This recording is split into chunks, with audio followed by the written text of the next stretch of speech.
tertúlia. Meu boa tarde aí para todos. Hoje é 11 de novembro de 2009, quarta-feira.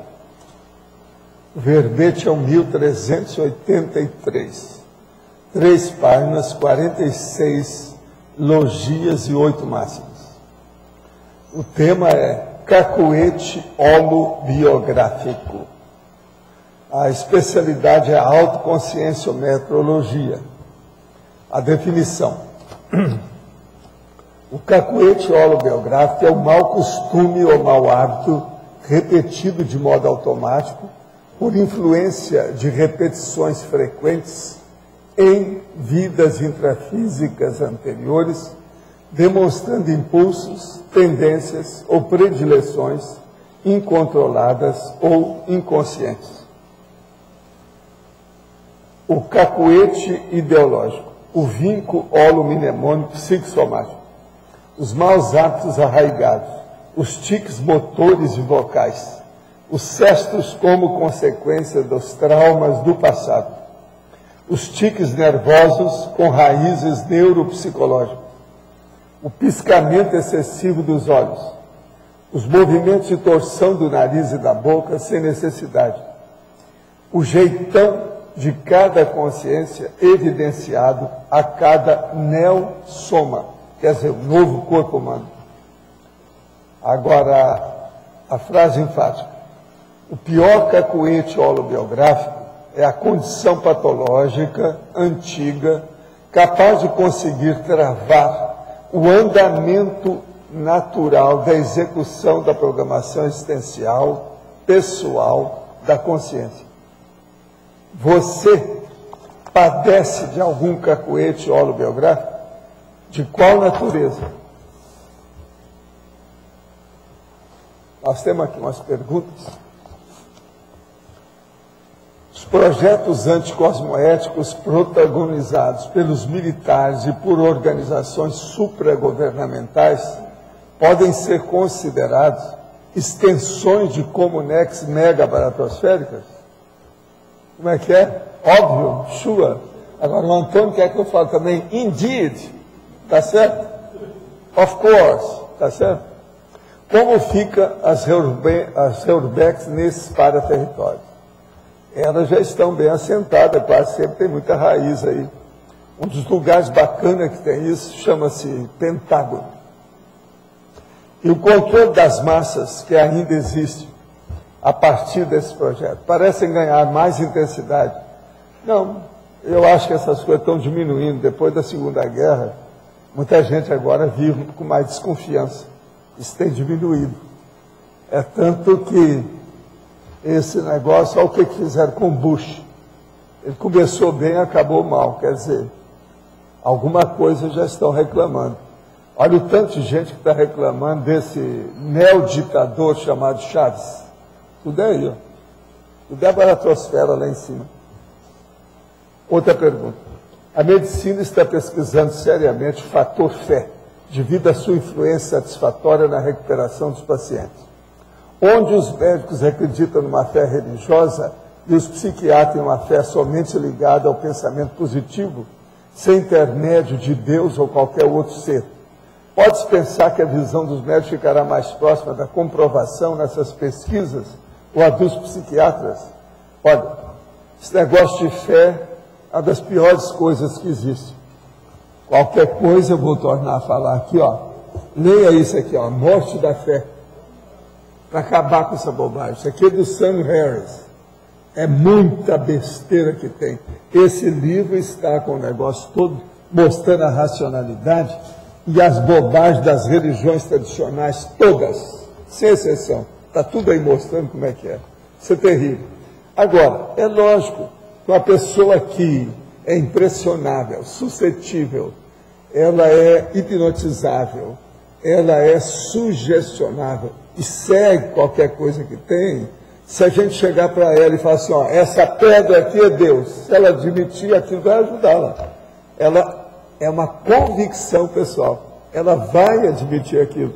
Então a fé às vezes acalma a pessoa, ajuda, mas veja, será que nós precisamos de fé para a pessoa ficar calma ou ter confiança nas coisas, precisa de raciocínio, precisa de discernimento, precisa de lógica, de ponderar as coisas, de reflexão. Por isso eu acho que a medicina está entrando nessa, mas isso aí não vai dar tanto resultado, eu não acho não. Falando em código, eu sempre tive satisfação em ajudar as pessoas. Ver as pessoas felizes sempre me deixou muito feliz. E um dos meus hobbies sempre foi observar as pessoas para aprender e poder estendê-las. Agora estou me graduando em psicologia. Esses fatos podem estar ligados a qualquer código. Olha, tudo na vida é um processo de código. A gente só fala em código. Tudo que eu estou falando aqui é na base de código. O que é um processo de uma letra, de um número? Tudo é código. De modo que nós vivemos dentro da criptolândia, ou em criptolândia. Tudo é um processo de criptografia. Como superar o cacuete holobiográfico sarcástico em nossas avaliações de pessoas, fatos e situações, de modo a não descambar para atitudes anticosmoéticas comprometedoras de nossa evolução. Olha, a técnica que eu uso aqui, eu vou até em reverência. No sarcasmo eu não entro, eu fico fora, quando eu posso. Então eu vou até em reverência. Agora, a irreverência é uma necessidade, para mostrar que a gente não está, vamos dizer, se é cumpliciando, sendo cúmplice das coisas, conivente com o negócio que está errado. Então, por isso que eu falo, por exemplo, a minha irreverência, a hora que eu falo, religião é besteira. Não existe livro sagrado, isso é loucura. Se pegar a Bíblia, até o Novo Testamento, está cheio de bobagem. Até Jesus Cristo falou para fazer coisa contra os outros. Não é só coisa que ele falou bem, não. Se alguém falar qualquer coisa disso, é fácil. É só ler as coisas que tem. Esse livro mesmo aqui, ele está falando uma delas. Aqui, ó. Jesus sugeriu em João 15:6, são os versículos do Novo Testamento, outros refinamentos da prática de matar hereges e incréus. Entre aspas. Se alguém não estiver em mim, será lançado fora como a vara e secará. E os colhem e os lancem no fogo e ardem. Claro que cada um pode interpretar Jesus desse jeito que ele está falando, metaforicamente, como quiser. Mas o problema das Escrituras é que muitas das suas possíveis interpretações, inclusive a maioria das interpretações literais, podem ser usadas para justificar os maiores atrocidades em defesa da fé. Fé, então, é besteira. Pôr café ou deixar de ter café ou nesse café. Besteirada, tudo isso. A gente tem que acabar com isso. Agora, o povo, tem muita gente que precisa disso. Então a gente reconhece a necessidade das pessoas sugestionáveis. Que a fé cura, existe uma porcentagem de placebo, já vi em pesquisa, em livro, tudo, que uma porcentagem cura de placebo, né? Pois é. Então tem uma porcentagem de fé que cura. Agora veja, todo remédio que não funciona e que é em pílula é placebo também. O porão consciencial pode ser considerado um cacuete holobiográfico. O professor poderia comentar os cacuetes culturais, monarcas, religiosos, militares, que insistem em manifestar-se nas horas mais impróprias. É o que eu falo aqui todo dia, não preciso falar disso, né, João? Eu acho que não precisa. Né? Culturais, as bobagens todas que existem por aí. Por exemplo, que é coisa pior do que a Oktoberfest, que dá aquele monte de gente, centenas de pessoas que entram em coma alcoólico durante alguns dias e vão para o hospital. Que é a maior besteira de cacuete do que esse idiotismo cultural que está aí. E por aí tem, estou falando um só aqui para nós. Que é a maior besteira do que a torada, por exemplo, na Espanha. É que é. Agora, monarca. Vocês querem a maior besteira do que colocar uma rainha como se fosse lá uma líder que está dirigindo tudo e ela não tem efeito nenhum, só para forma? Não é besteira isso? E a monarquia existe. A Inglaterra, um dos pontos mais altos da inteligência hoje, tem uma rainha. Dá vontade de vomitar, né? Agora, a religião. Vocês já pensaram, o cara que eu falo aqui, ele vai com paletó, gravata, tudo arrumado, um grande professor da universidade, pega o andor para carregar uma imagem de barro e coloca a haste do andor como se fosse um caixão no ombro dele e ajuda. Você está entendendo? Na procissão. Você quer mais besteira do que isso aí? E militares? Vocês querem bobagem maior do que esses militares que vivem matando uns aos outros, sem mais nem menos, que são mercenários, eles mesmos se apresentam como voluntários para matar e ser morto? Por aí vai. Acho que eu não preciso falar nisso, é tanta bobagem que tem. Sinto quando algo de ruim vai acontecer. Desde que me conheço, tenho isso comigo. Tem pessoas que me chamam de feiticeira. Há 3 meses, meu filho viajou de moto. E logo pela manhã me senti muito mal, uma forte dor no peito, uma vontade de chorar, uma angústia sem fim. Meu irmão também tem isso, logo disse que aconteceu algo com meu filho. Fomos saber, ele estava no hospital, longe de casa, inconsciente, havia sofrido acidente de moto. Isso é premonição? É premonição óbvia. E a senhora já devia ter sabido disso há mais tempo, pelo seguinte: quem anda de moto vai ter acidente, isso é óbvio. Bobagem isso aí. Eu estive no Japão e estudei os processos da moto há muito tempo. E sempre falo aquilo. Uma das coisas mais sérias é o seguinte: a moto, uma grandona, a Davidson, por exemplo, ela pesa 222 quilos. Na hora que ela está em alta velocidade, que ela pega a alta velocidade mesmo para valer, ela não pesa nem 3 quilos. Os 222 são transformados em 3 quilos. Se bate numa pedra, aquilo vira um bólide. É igualzinho um processo de canhão. Quer dizer, quem anda de moto é fronteiriço ao suicídio. O menino quer morrer. Se ele é boboca, se a mãe deixou, ele não usa moto, está na liberdade de usar o que bem entende, é isso? É lógico que tem que ter acidente, isso é óbvio. Olha, cuidado, ele vai sair do hospital, pode ter de novo, hein? Abre o olho. Agora, no seu caso, isso é premonição, sim. Premonição de mãe. Essa aqui é a premonição materna, muito comum. Hein? Agora, gente, eu quero mostrar para vocês um livro bom para quem se interessa por moral, política e os direitos, a justiça social. Inclusive, se você não tem esse, é bom ter. O livro é Filosofia, Moral e Política, de Paul Smith, é da Madras. Esse livro foi lançado agora, aqui no Brasil, esse ano. Ele foi publicado pelo Paul Smith o ano passado. Agora, o livro, matéria de argumentação jurídica das coisas básicas, ele é o máximo. Muito bom. Inclusive, os autores pediram para ele fazer mais argumentos sobre as coisas. Tem um monte, uns 10 tipos de argumentos. Ele aumentou os argumentos nesse livro. Agora, tem coisas assim, ó, eu só vou ler umas coisinhas só para vocês terem uma ideia, rapidinho aqui, 2 páginas. Escolher gastar dinheiro com luxo é escolher matar a morte das pessoas. Quer dizer, quem exagera no luxo está matando outras pessoas. E ele prova isso por A mais B aqui, por causa dos problemas, das consequências dos atos das pessoas. Os desejos por supérfluos não são tão urgentes quanto as necessidades dos pobres. Isso aí é uma coisa que todo mundo devia pensar, né?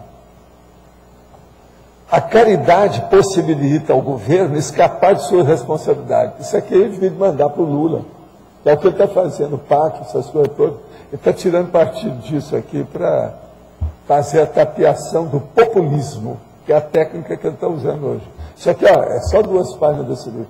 Agora, o que é que se passa? Que eu tirei assim, ó, pincei algumas linhas.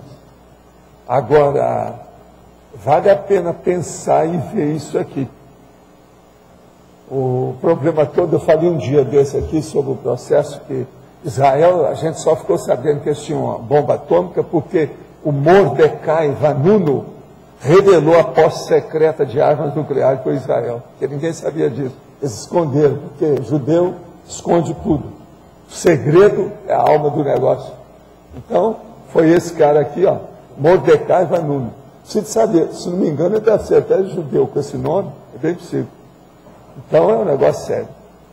Agora, ele fala, desobediência civil, às vezes é uma coisa positiva. Foi o que o Mahatma Gandhi fez, a campanha da independência da Índia, liderada pelo Gandhi. Isso foi uma coisa boa. Mas agora, vale a pena, se você não conhece. Eu perguntei para a Cris, ela tem esse lugar, conhece.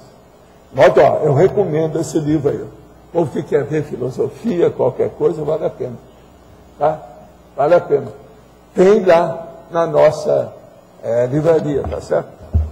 Paul Smith, Filosofia, Moral e Política. Stella Tertullian deve ler esse livro aqui, ó. Se quer estudar filosofia e política, nós estamos falando muito de democracia aqui, esse livro vale a pena ser estudado.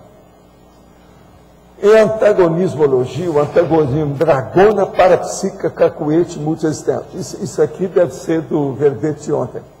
Poderia aprofundar um pouco mais sobre o assunto? Não, o caso tem hoje também? Isso. Tem ontem também, nós falamos, né? Da dragona. Agora, então vamos ver aqui no antagonismo. Se é de hoje, vamos pegar, né? O antagonismo dragona, parapsíquica, cacuete, multiexistencial. A dragona mostra que a pessoa tem uma lucidez multiexistencial, ou seja, que ela tem algum conhecimento parapsíquico mais avançado. E isso aí envolve o processo da multiexistencialidade, quer dizer, o processo da seriexologia. Então, é o contrário do cacuete parapsíquico. Quem tem a dragona tem menos cacuete, porque a dragona já mostra que a pessoa tem uma espécie de corpo fechado, que ela está caminhando para a dispersidade, que ela está funcionando com isso. Então, é justamente o antagonismo contrário. Agora, gente, eu queria que vocês dessem umas palmadas por uma pessoa que tem nos ajudado muito. Tem feito muito programa radiofônico, a Conscienciologia, e que ele apareceu aqui hoje. É aquele homem que está ali, ó. Olha lá, aquele. É o de óculos, aquela camisa meia verde que ele está lá. Quer dizer, o cara está esperando. Vamos dar umas palmadas para ele. O nome dele é Luiz Ribeiro. Ele é radialista. Fora de série esse cara aí. Esse é bom. Outra coisa, me disseram que ontem ele fez uma conferência aí que foi um abafo. Falou as verdades sobre a realidade do jornalismo, mas que tremeu o processo aí. Esse aparece de vez em quando mesmo para falar isso para nós. Nós precisamos de gente igual você aqui. Vai ser bom. Sovaldo, na trinomiologia, perdão. O trinômio, modo autopensênico, jeitão individual, autoexpressão. O processo todo é o seguinte: modo autopensênico, o jeitão individual e a autoexpressão. Isso aí é o estilo, a estilística da pessoa. Todos nós temos alguns maneirismos, modo de ser. Por exemplo, o Arlindo, o Arlindário, todo mundo fala que ele só fala assim, com uma das mãos. Às vezes se pode com as duas, se não tem nada na mão. Isso tudo é o jeito dele. Está vendo? Esse é o modo. Todos nós temos o nosso estilo. Isso faz parte da situação. Então vamos aqui entender o assunto.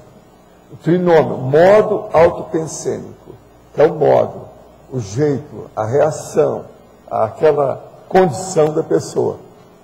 O jeitão individual e o modo dela se expressar, que é a autoexpressão.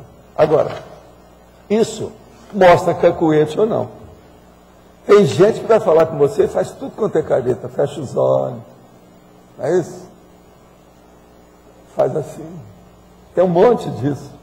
Cada um faz. Uma outra coisa, tem muita pena, são dos locutores da televisão, as mulheres que ficam enrugando a testa. Está entendendo? Para ser expressiva, não precisa a gente enrugar a testa para falar. Agora, tem mulher na televisão que só enruga a testa para falar qualquer coisa. Essas precisaram de fazer o botox. Elas não descobriram que existe isso. Essas eu tenho pena, que é o cacuete, sem necessidade. Agora, tem gente que tem processo ocular, são os olhos. A pessoa tem um olho muito profundo, etc., uma coisa qualquer, então ela tem dificuldade, fica fazendo o processo da expressão e a ruga de expressão. Né? Isso é muito comum. Agora, tudo é tipo de cacuete. Né? São os tipos. Os rictus. Tem muito nome para isso. Agora, o nome mais comum mesmo é cacuete. Esse aqui é o mais comum. Agora, eu coloquei aqui uma opção de condições do cacuete, propriamente dito. Agora, o nome também que eles gostam de usar é rictus. que é o rito da pessoa, o modo dela. O tique é o clássico da medicina, eles gostam muito de usar tique. Já a psicologia gosta de usar a palavra cacuete. O tique, ele expressa sempre um assédio? Não. Não? Não. Expressa a tendência da pessoa em querer ser mais expressiva. Quase sempre é isso, é assim que começa. Agora, o tique, ele mostra que tem algum processo neurológico, né? Quando o negócio é muito sério, uma coisa qualquer assim. Isso é o problema neurológico. Na síndrome de Tourette, que você coloca aqui também mais para frente, na sindromologia, nesse caso, sim, que existe a coprolalia, né? E aquele impulso da pessoa falar e falar na hora errada, no momento errado, no público errado. Nesse caso, eu posso ter certeza que existe ali um processo de interassedialidade mais intenso ou não? Pode ser só da pessoa? Você vai começar a ver uma coisa dessa na síndrome de Tourette. A síndrome de Tourette já mostra isso num aspecto maior. A síndrome de Tourette é a Coreia, é a dança de São Guido, ou a dança de São Vitor, que é a mesma coisa que o povão chamava. Então, a Coreia. Agora, isso é que leva para o problema da síndrome de Tourette. Agora, a síndrome de Tourette é mais avançada ainda. É tudo isso com mais alguma coisa, a reação da pessoa. Entende? Autoassédio em primeiro lugar, mas quase sempre, quando a pessoa já cristalizou, tem heterassédio no meio. Agora, a base mesmo, como todo tipo de assédio grande, é um autoassédio. A base da história. Professor, aqui. Sim. Página 43. Na terceira linha do primeiro parágrafo. O planejamento proesológico pautado nos cacoetes cosmoéticos fixados na autoexpressão da consciência. Isso aí é a retrocognição que a pessoa traz. Oi? A retrocognição. Ela lembra de alguma coisa e fixou aquilo. Então, esse planejamento é como se fosse um cacuete cosmoético mesmo, porque é a fixação da ideia na memória, na holomnemônica da pessoa. Por exemplo, ¿qué? Por exemplo, ¿qué? O quê? Por exemplo, ¿qué? Uma coisa que a pessoa guardou, por exemplo, eu, com o meu problema de estudar a consciência, que eu chamava, que é estudar a cabeça. Isso é cacuete cosmoético, no meu caso. Aos 14 anos, já sabia o que eu estou fazendo hoje. Isso é cacuete. Agora veja, a fixação. Isso seria paragenético? Fixação, hein? Como é que é? O que é? É paragenético, é lógico. Tudo isso é paragenético, é a raiz da pessoa, né? É a nascente da ideia dela, é o que dirige o processo da consciência. É a gênese do interesse, da tendência, do megafoco da pessoa que está fixado. Vocês todos vão ter mais megafoco daqui para as próximas vidas, devido ao curso intermissivo e essa vida atual. Isso vai ser inevitável. Agora, essa situação se daria, por exemplo, quando a pessoa começa, em alguns casos, não? Quando começa a recuperação dos cons magnos. Nisso aí já tem os cons magnos, senão a pessoa não lembra. Essa lembrança, ou a fixação de ideias avançadas, isso já é uma recuperação dos cons magnos. Não há dúvida. É a base, vamos dizer assim, o cerne, a essência da proex da pessoa. Ou seja, estaria dentro da programação da proexis da pessoa? Não, aquilo mostra o cerne, a essência, o megafoco da proex. É o meu caso. Eu comecei a ver as coisas com 13 anos já explicando o que era. Aos 14 já sabia tudo. Isso mostra como é que é.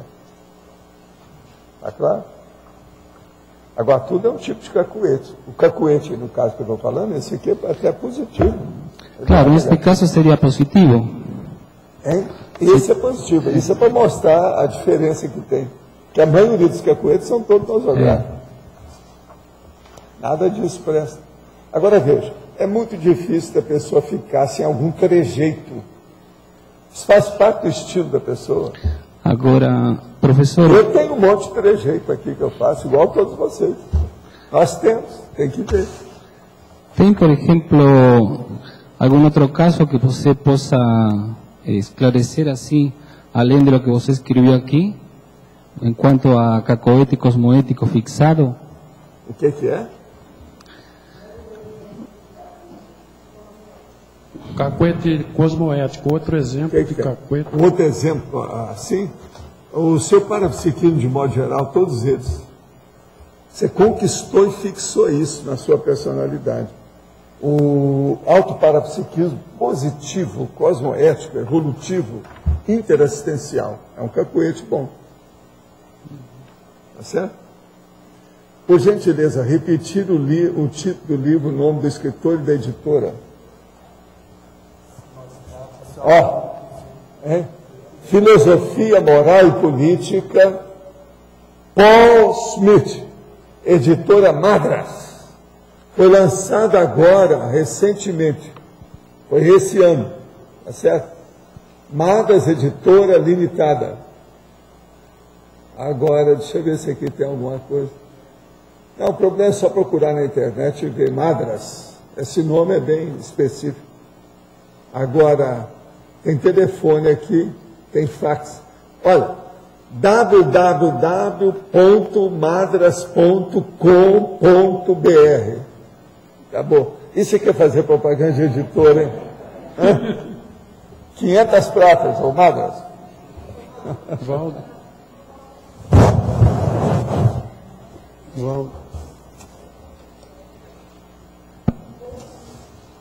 Mas o que foi aí? A patologia, tem umas 11 aí que eu tive que consultar, mas eu vi duas aqui que eu não sei se, que me parece assim mais patológica.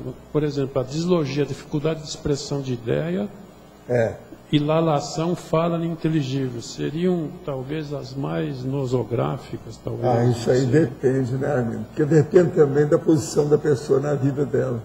O que ela faz? Às vezes aqui tem coisa muito difícil. E tem uma que a pessoa você já pensou uma pessoa que tem cropolalia, entende? Ou cropolalia, como alguns gostavam de falar antes. E ela trabalha dentro da, vamos dizer assim, de religião, alguma coisa nesse sentido. Como é que fica? E tem gente assim. Eu já encontrei um padre que só falava besteira o tempo todo. E tem outra aqui que a pessoa fala palavras obscenas. Tem um que ele fica repetindo a mesma palavra também. Agora, veja bem, a dislalia e o lambdacismo de uma pessoa que estuda a língua, por exemplo. É uma droga isso aí. Tudo isso eu já vi. Lembre-se daquele caso do psiquiatra que foi com a mulher dele também, que é psiquiatra, e eles foram para me consultar porque o cara estava com problema. Agora ele chegou e estava assim, para falar comigo. Aí eu falei assim, vem cá, me dá sua mão, deixa eu ver uma coisa. A hora que ele estendeu a mão, ele roía as unhas. Ele era onicófago. Um psiquiatra, professor de universidade, tinha teses escritas, uma opção de coisa, e não aguentava. Roía as mãos sem parar. Agora ele chegou lá para mim, eu falei assim, aí é um problema, preciso de ver a sua carência, o que é que tem alguma coisa que você está insatisfeito. Agora, psiquiatra, outra coisa, a freira, aqui ó, freira com todas aquelas trajes, etc, tal, e grávida. Então, tem essas coisas, tem coisas que... Tudo isso eu já atingi. A pessoa com esses tiques geralmente é patolô, bem patolô. Principalmente essas 11 aqui que eu vi, que eu tive que consultar. Você contou 11 aqui, 11 mais 2 aqui. Não, eu vou ler então, que essa aqui eu não li. Seria bom ler, né? O estalar da língua, a afasia, a coprolalia, a ecolalia, a cacolalia, a dislalia, o lambidacismo, a blesidade, a lalação, o rotacismo, o zetacismo, a dislogia. Aí. Esses são 11 aí. Tem 11. Atrás tinha a síndrome de Agora tá Tourette. bom. Ó, ele está começando a aderir à matemática. A síndrome de Tourette e depois a síndrome de Gabriela. A síndrome de Tourette, pelo que eu vi, é a repetição de palavras sem sentido, é isso? Não, não é só isso. Não é É mais um coisa, monte porque de... é bastante coisa, eu Olha, peguei isso. a mas síndrome de Tourette é um espetáculo público devido a um surto de doido. Pronto, eu acho que aí deu... Então, né? eu sei, ele, no dicionário aqui fala bastante surto de coisa, doido. mas ele... Hein?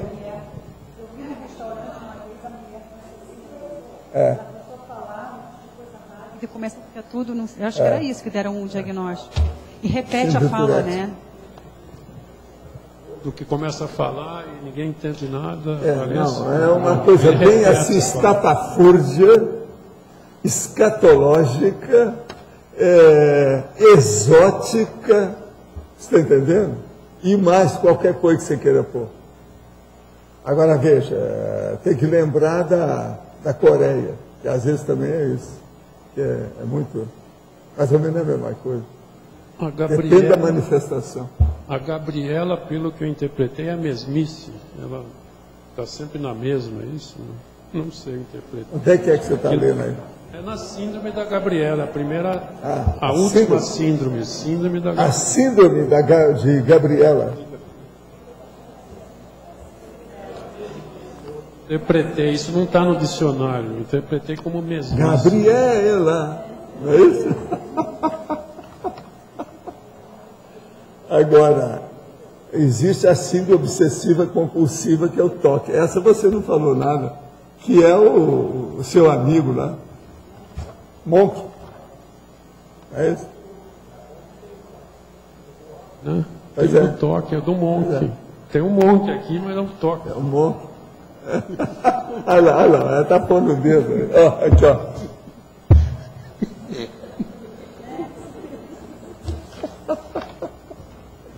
Sai dessa. Agora- Não, agora, a Nara gosta do Monk quando ele está assim. Ela já arranjou um código, sabe como é que é? Quando ela vê que tem alguma coisa que está atrapalhada, ela só faz assim. Já transmitiu, todo mundo já sabe o que é. O caso é sério. Esses cacuetes culturais, quais são os mais bravos aí? Tá? Isso aí tem bastante, né? A Oktoberfest é um deles que você falou. Não, mas Tem aquele isso aí, que se falou você da for Itália, olhar, né? Fera da- Eu tenho uma listagem dessas coisas, tem outro verbete aí que a gente tem a listagem dos idiotismos culturais, que nós chamamos, né? Isso aí tem muita coisa. Dá para fazer uma enciclopédia só de bobagem. O negócio é enorme, é muita coisa que existe.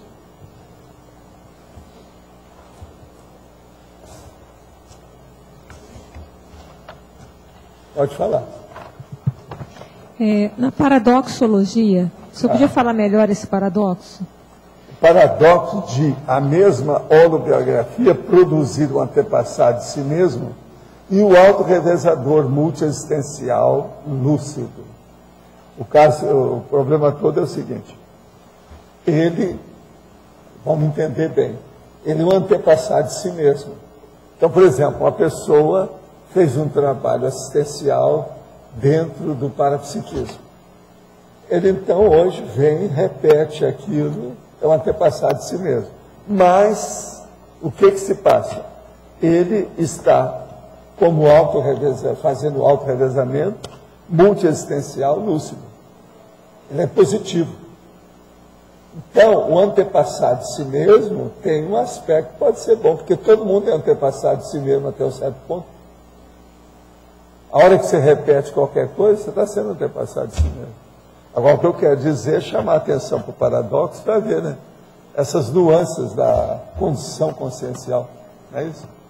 Agora, é um cacuete holobiográfico, querendo ou não. Que pega a biografia da pessoa em várias vidas. Agora, eles estão me pedindo, eu estou escrevendo lá um verbete sobre o problema da seriex alheia. Seriex alheia, quer dizer, de outra. para a pessoa estudar. Aí vocês vão começar a estudar esse nosso amigo que tem aparecido aqui diferente, igual César, etc. Sabe como é que é? Então, eu já fiz uma listagem, já fiz um verbete lá, nesse sentido. Qualquer hora eu vou dar aí para vocês, sobre o assunto. Eu estou dando só o início, eu não estou fazendo igual o meu curso, que há 20 anos eu dava um curso sobre isso, né? Processo de vidas sucessivas, etc. Tal, e a interpretação disso. Mas agora não, eu estou dando a parte básica, essencial, que eu acho que uma pessoa pode seguir aquilo e cotejar, fazer o confronto. Aquilo pode ajudar na análise do processo de duas vidas com a mesma consciência. Entende? Por isso que eu chamo de série X alheia. Quer dizer, você sabe mexer com isso, porque senão a pessoa entra num surto de assédio violento. Né? Não pode brincar com isso. Mas não deixa de ser, então, a personalidade consecutiva, não é isso? Só que você vai estudar... Como é que é? A personalidade consecutiva, está aqui. Não, mas a personalidade consecutiva é uma coisa. Essa que eu estou estudando é diferente. A consecutiva, você está vendo o que aconteceu, por exemplo. Quase sempre você vai ver uma coisa perto de você. Agora, essa outra não. É qualquer tipo de pessoa, você não viveu com aquilo, pode ser coisa da antiguidade, pode ser outra época. Entendeu? E outras pessoas. Lá eu explico. E eu dou também a classificação seguinte, dentro o problema do exemplo, eu dou o exemplo próximo e o exemplo distante. Então, série X alheia próxima, série X alheia distante. Essa próxima pode ser até da mesma família consanguínea, alguma coisa, tal. Mas tem a outra que é mais distante. A distante pode ser no espaço, no tempo, fora da família, outra árvore genealógica, outro pomar.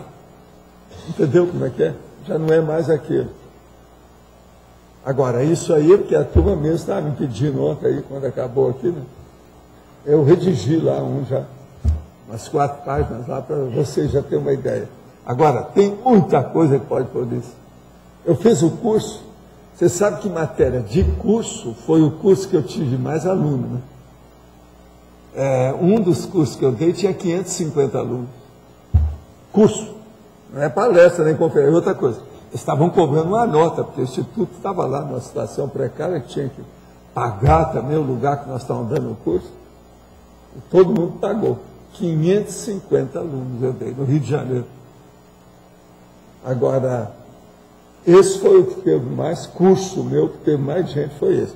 Eu tive curso com 400, 450, 500 pessoas.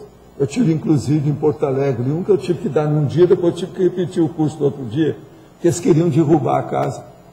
Os caras ficaram meio doidos com os troços, a hora que não puderam entrar. Então eu tive que chegar lá e acalmar. Calma, amanhã estarei aqui no mesmo horário com vocês. E outra coisa, as portas vão ficar abertas, vocês podem vir. Aí eu dei curso, você entendeu? Agora, palestra, eu dei muitas com 1.600 pessoas, muitas vezes. Mas é assim, você dá uma palestra de 1.600 pessoas, no outro dia começava um curso, ia 40 pessoas só. Não resolve, tudo sabe, chove no molha, oba, não adianta nada. Agora, curso mesmo, é só esse que teve tanta gente assim, 550 pessoas é uma coisa séria. Isso aí chama atenção. Agora, tudo depende, é igual aqui o processo nosso de ver o assunto, né, o tema, o verbete. Isso aí é que atrai mais, é tema. Eu não faço tema, eu não arranjo tema para vender o verbete. Eu faço de acordo com as nossas necessidades. De vez em quando coincide, que algum atrai mais. Mas o processo é esse, porque se fosse para atrair, é fácil. Eu começo a falar, por exemplo, sobre algumas coisas aí de misticismo, os problemas de aborto e outros casos nesse sentido, pronto. É um monte de gente que vem para debater. Homossexualidade, chove. É o processo de sexo, sexualidade, sexo somático. Aí isso não resolve. Professor, aqui no ar. O capoete, ele mostra, de certa forma, algum trafar da consciência, né? Sim. O senhor coloca aqui a questão do mega trafar. Ele nem sempre é o mega trafar, mas pode demonstrar também o mega Não, trafar. porque o cacuete, a expressão ela é ampla, né? Tem muita acepção para isso aí. A palavra guarda-chuva, a palavra ônibus, cacuete. É muita coisa que pode ser. Agora, existem alguns tranquilos que a gente vê quando a pessoa está ansiosa, daí ela demonstra aquele cacuete. Mas a gente pode acabar fazendo um código de cacuetes versus traço da pessoa, de certa forma? Pode, geralmente tem alguma coisa, né? Uma coisa puxa a outra, né? A pessoa não tem isso, assim, de bobs, gratuitamente, espontaneamente, não. Tudo tem sua raiz.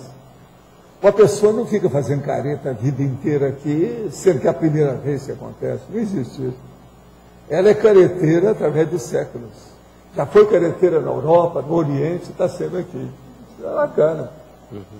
Ainda mais na vida hoje moderna, que todo mundo está vendo o que é careta, essa coisa toda. Ela não faz isso à toa. A pessoa, pelos seus cacuetes, pode tentar identificar alguns trafares mais específicos ou pode também... Pode. Ele pode ser o iceberg de fora. Se a pessoa for estudar dentro, ela vai encontrar coisa muito mais séria. Ele pode ser um sinal, um sintoma.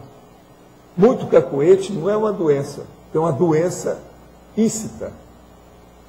Entende? Lá dentro existe uma doença. Nesse caso do cacuete holobiográfico, a causa ela é de vidas passadas, com certeza, né? Aí é que nós temos que estudar as coisas. Sabe como é que é? Ele é mais complicado que o cacuete dessa vida, vamos dizer assim. Existe uma série de condições de medicina que não são doenças, o povo pensa que é. Uma pessoa está com dificuldade de fazer xixi. Isso não é doença. Mostra que tem uma doença. E às vezes não tem nada a ver com a bexiga, é com os rins. Então você veja, sintoma é uma coisa, sinal é uma coisa. Agora a doença em si, a causa daquele distúrbio, daquele transtorno é outra coisa. Então, muitos cacuetes, eles mostram que tem alguma coisa. É o caso da pessoa lá, o psiquiatra. Outra coisa, vocês sabem que eu não fiquei sabendo. Ele não abriu o jogo comigo na frente da mulher. Eu ainda quis ver se eu ficava sozinho com ele, para ele falar o que era, mas não deu jeito. A mulher é que levou o homem lá. Ela não tinha desconfiômetro. E para mim ficava chato. A senhora me espera lá fora, que eu preciso conversar uma coisa de ombro para ombro para ele. Não dava, né? Roer as unhas é Eles ansiedade. me procuraram, os dois me procuraram no instituto lá, quando eu estava trabalhando lá em Ipanema. Roer as unhas é um tipo de ansiedade também, Como né? é que é? A pessoa que rói as unhas é ansiosa, a princípio Todo também. Né? mundo sabe. O caneteiro, idem. E depois? O que tem mais? Tudo tem ansiedade. Agora, às vezes é uma síndrome do ansiosismo mais séria. Agora, tem que ver o que detonou aquilo, o que deflagrou, qual foi a etiologia, a causa inicial, para depois a gente estudar o resto. Que às vezes hoje aquilo está ocorrendo com uma coisa que já foi superada, mas ficou o cacuete. Por isso que eles falam mesmo, cacuete é bem de acordo com isso. Não, ele está com cacuete disso. Quer dizer, já melhorou daquilo, mas é a boca torta. Então, Fez a boca torta do cara que fumava charuto. Ficou com a boca torta. Deixou de fumar charuto, a boca continuou torta. então você analisa o cacuete, né? E analisa também toda a complexidade que está ali Você envolvida. vê o micro-universo consciencial através de um fio do cabelo pelo DNA. Hoje, Law and Order, Medical Detectives, está tudo lá mostrando. Ok. Um fio só, um pelo. Denuncia o cara, ele vai para a cadeia e eles mandam matar depois. Quer dizer, né? Mas não, um fio de cabelo, uma coisa. E o cara vai embora, morre mais cedo, vai para a cadeira elétrica. Negócio terrível. E não porou, quer dizer, sem liberdade condicional. Quer dizer, para o resto da vida. E às vezes acaba com o sujeito. O que dá mais lá é sem liberdade condicional. Não tem chance. É definitivo. Terrível, né? Mas quem é que está com o microfone? É você? Em codicologia, os cacoetes holobiográficos, ainda componentes do Código Pessoal de Cosmoética. Sim. Como é que é porque a gente, quando vai fazer o Código Pessoal de Cosmoética, a gente passa por cima desses cacoetes, não vê o que... É isso aí. E o que a gente tem que fazer para enxergar isso? Uma boa coisa é perguntar para os outros. Vem cá, eu fiz esse código cosmoético. Você acha que está de acordo? Fala com a turma da Consis, fala com a Ciajuc, é que a gente fala não com vê. A Consciência Terapia, OIC. É que a gente não vê os próprios cacoetes. Não vê. Tá. Dentro de parafatologia, quando o senhor fala assim, a carência da autovivência do estado vibracional profilático.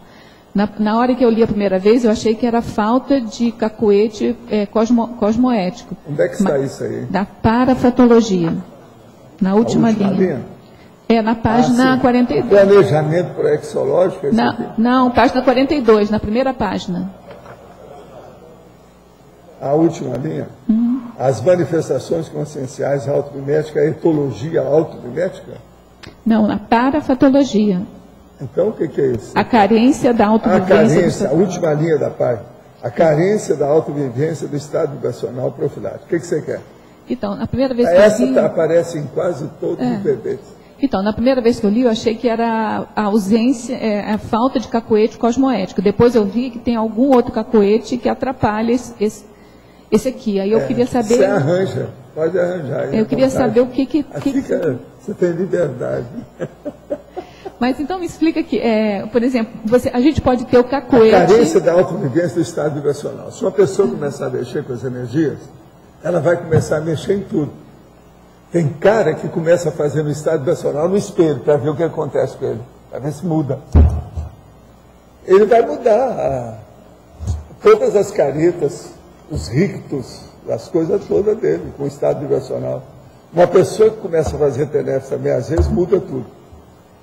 Ela melhora. Mas assim, por que você tem... qual é a relação da carência com cacoete? Porque a gente fica com cacoete de só fazer o estado vibracional. Porque a pessoa quando não está mexendo com energia, ela faz mais cacoete. Ela tem mais, ela mantém mais o cacoete. Ela precisa de mudar. É a manutenção dos cacoetes. O estado vibracional faz asepsia, faz prevenção, faz profilaxia, faz melhoria, enfim, cura. Estado vibracional é cura. Você mexeu com energia positiva, consciente. A coisa mais séria do estado vibracional, de cara, não é a força da energia da pessoa, é a consciência dela a respeito que ela tem energia. Isso é a coisa mais séria que tem. Eu falo isso, Antes a gente usava outros nomes, não era a palavra energia. Hoje eu uso a palavra energia que é mais adequada. É por isso que mesmo assim a gente ter aquele ver assim de fazer o mundo balançar, já ajuda, porque você toma consciência do momento, né? Sempre ajuda. Por isso que é que na parapsicologia, uma das coisas mais sérias que eles conseguiram e que chama atenção é o pensamento positivo. Agora, tem gente que interpreta o pensamento positivo errado. Eles interpretam como sendo um pensamento religioso, uma coisa qualquer, não é isso. Pensamento positivo é aquele de fraternidade, de boa intenção. Esse que é o positivo. Esse faz bem para todo mundo, independente de qualquer coisa que a pessoa fala. Se ela tiver o pensamento positivo, é a pensenização hígida, homeostática. É o orto-pensene. Isso é muito importante. Agora, tem gente que eu estou vendo que está escrevendo até hoje errado isso aí. Eles chamam o pensamento positivo como se fosse o religioso, um troço qualquer, bobagem, não é bem assim. E a parapsicologia andou frisando muito isso durante muito tempo. Tem? De modo que vale a pena. Alô.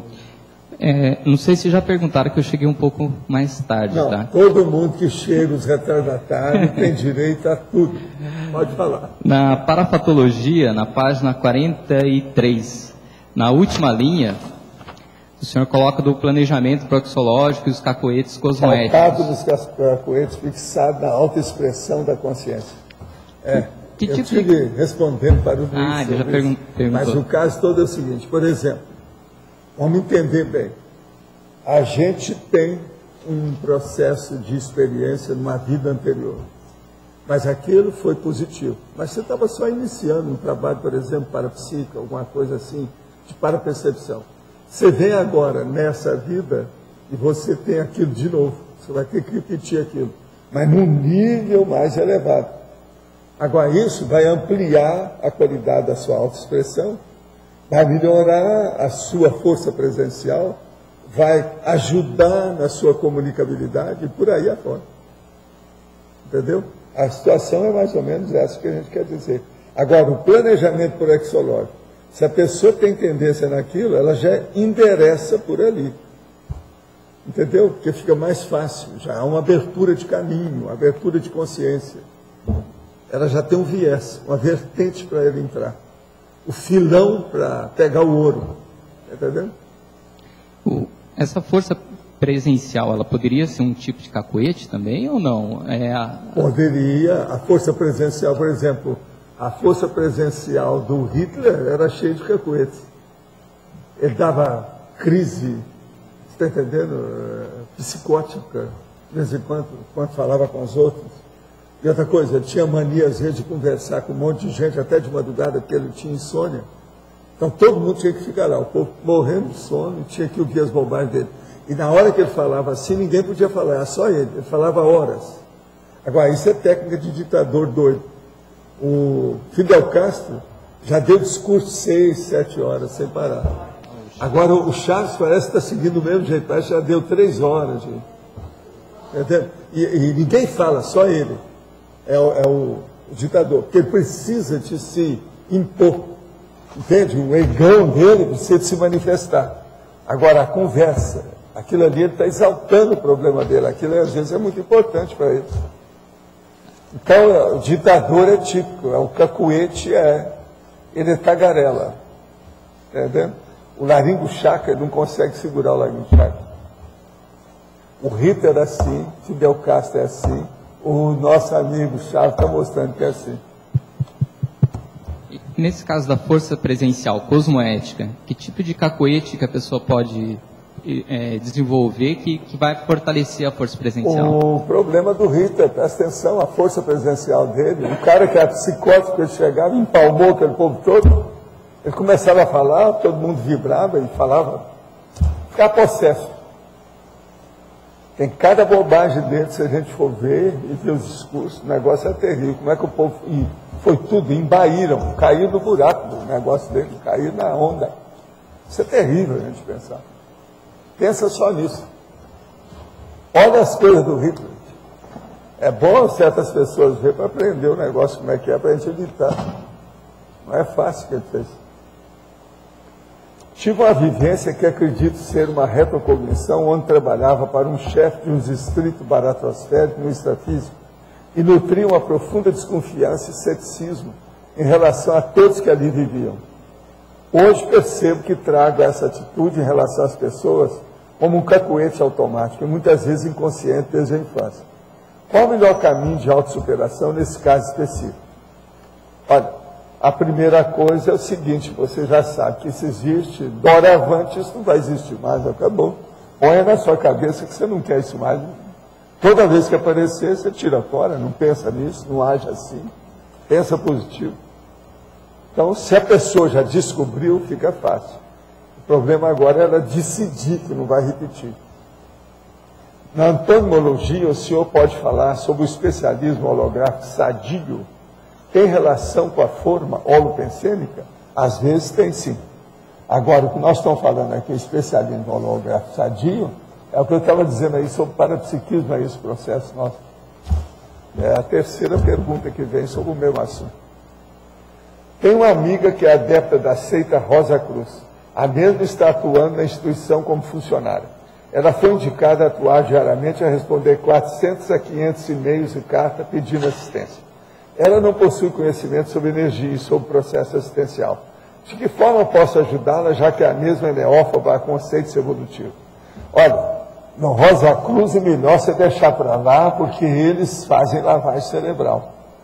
Você tem uma ideia, eles estudam a projeção consciente, mas só no 11º estágio. Tudo mais a pessoa tem que pagar antes, tem que participar daquilo. É uma lavagem cerebral violenta. E outra coisa, precisa ter muito cuidado, porque lá tem hierarquia. Isso cria problema se você mexer lá dentro. Fala com a moça para ela ponderar. Se ela é lógica, fala com ela para ponderar as coisas, ela mesma. Agora, não entra muito nisso, não. Não dá certo. É muito fanatismo que tem no Rosa Cruz. Nós já tivemos gente que saiu do Rosa Cruz e que trabalha com a gente também. Existe isso. Waldo, o Oscar Traba, ele estudava todo esse assunto da Rosa Cruz e me explicava o que você está falando, que eles faziam lavagem cerebral. Mas ele entrou lá para estudar o assunto da projeção consciente. Ele tinha na casa um monte de livros da Rosa Cruzes. Pois é. Mas agora ele só consegue alguma coisa pelo 11º estágio. Não, ele chegou lá, sim, ele chegou. Mas agora o problema é que é uma lavagem cerebral violenta isso aí. É aceita. Rosa Cruz aceita, é religião. E outra coisa, não claro. Presta. Hein? Uma coisa aí em Curitiba tem uma sede deles lá, muito antiga, tal. Uma das maiores do Brasil, de Curitiba. Tá certo? Valdo, aqui no B. Eu gosto mais das rosas que nós temos aqui. Ó. Uma está ali, tem uma outra que eu acho melhor que a Rosa Cruz. Não tem cruz. Valdo, aqui no B. Dá para falar desse tema do cacoete em relação a grupo, a parte. Será que teria como ter isso também, não? A dupla? Em grupo, no grupo. Porque a gente está falando aqui na questão pessoal, né? Tem cacoete que às vezes é contagioso, ele contamina o resto, o povo fica tudo com aquilo. É igual espirrar. Eu chego e faço um espirro. Tchim! Pronto, daqui a pouco um monte de gente está com a tchim. Esse tchim é falso, eu que fiz, tá? Eu não estou espirrando. Então, isso às vezes pega, tem muita gente também vai espirrar daqui a pouco. Mas então pode ter uma contaminação do comportamento, você está falando, né? Mas não pode ter uma coisa relacionada ao grupo que teve uma vivência no passado e hoje está repetindo, tendo automimese em grupo? Pode ter. Agora, ó, na culturologia eu estou falando assim, os cacoetes culturais. Entra nisso aí. Agora, cacoete é uma coisa muito comum, a maioria do povo sabe o que é isso. Agora, eles usam outros nomes, mas é o cacoete, né? Querendo ou não. Né? Tem gente que usa outras expressões. O senhor estava falando de autorrevezamento agora há pouco. Eu queria entender como que a gente pode pesquisar ou avaliar se determinada opção nossa de vida tem relação com autorrevezamento. Se realmente é, ou se é uma coisa nova ou recente. Não, a primeira coisa é o seguinte, você deve desconfiar de tudo que faz uma convergência para o seu trabalho. Praticamente que empurra você para fazer aquele trabalho positivo. Isso é autorrevezamento. Vou explicar mais, presta atenção. A vida fez uma porção de convergência, de confluência de fatos, condições, etc., conduzindo e empurrando você para um certo objetivo. Isso, às vezes, é autorrevezamento. Tem que prestar atenção o que é isso, o que é que está. O que é que te compele, que impele, que empurra? Qual a mão na roda espontânea que a própria vida faz em cima de você para você fazer alguma coisa? Isso pode ser o caminho do autorrevezamento. Ela tem várias opções. Por exemplo, ela tem liberdade para escolher a profissão, os pais não impõem nada, e ela é versátil, então ela escolhe um monte de coisa. Veja, como é que é isso? Tudo tem que ter uma ponderação. Olha bem meu caso, eu sou um exemplo dessa história da ponderação. Eu renasci em casa, numa família, num grupo, que todo mundo era artista. Meu pai era dentista, minha mãe era professora, mas é já artista. Meu avô tocava qualquer instrumento de corda. Qualquer. Presta atenção. Todo mundo lá tinha um instrumento. Eles vêm falar comigo e falam assim, não, eu já mexi com isso, eu não quero mexer com isso mais. Como é que eu estava sabendo disso? Você está entendendo como é que é? Olha só, tinha um viés dentro da minha cabeça, alguma coisa. Como é que eu dei conta disso tudo? Lá eles determinaram, esse menino, primeira coisa, olha o senso de musicalidade dele, vê se ele tem senso de musicalidade. Aí meu avô foi treinar comigo, junto com a minha tia, e chegaram à conclusão, o índice de musicalidade desse menino é incrível. Dá um compasso que ele fala todo o resto. Então, ele é acima da média da turma nossa aqui. Então, ele pode pegar um instrumento. Ele determinou. Aí chegaram lá, para meu pai e para minha mãe. Você tem que escolher um instrumento. Eu falei assim, eu não vou escolher nada, porque eu não quero mexer com música. Gente, eu via aquelas consciências tudo perturbadas na hora que começava a tocar as músicas. E eu ainda ia tocar instrumento para chamar aquele povo em cima de mim. Que paciência, né? O menino estava certo. Com o tempo, meu pai foi o primeiro que viu, ele está certo, vamos deixar. Agora, ó, se ele não quer mexer com música nem instrumento nenhum, ele quer estudar, ele vai estudar. Vamos arranjar livro nesse menino. Vamos colocar livro em torno dele. Tem que dormir com livro, comer com livro, andar com livro, tudo quanto é lado. Foi aí que eu comecei a estudar sem parar. Você entendeu como é que é? Com a minha mãe. Que era para contrabalançar. Meu pai tocava flauta doce. Minha mãe, bandolim, que é um instrumento dificílimo. Entende? Vou dar um exemplo aí, no meu caso, né? Eu levei, desde que eu terminei o 2º grau até fazer a faculdade de medicina, eu demorei 4 anos, porque nesse período eu fiquei fazendo toda a parte da área de humanas, que eu sempre tive muita afinidade. Sociologia, arqueologia, história, antropologia, era a área que eu sempre gostei e queria fazer. Né? Então, só depois de 4 anos que eu optei em fazer medicina, achei que era o mais razoável, mais correto, aquilo que realmente iria me acrescentar. Você demorou também, porque você não tinha ambiente, né, para te orientar nada, né? Isso também, mas eu já estava no Rio. Você não tinha uma mãe que fosse professora? Não. É um negócio. Mas como que funciona isso, Valdo? Você veja, de uma área de humanas, uma vertente sociológica, de pensamento sociológico, a área de saúde. Também, às vezes exige isso. Eu, por exemplo, eu queria fazer medicina desde o início.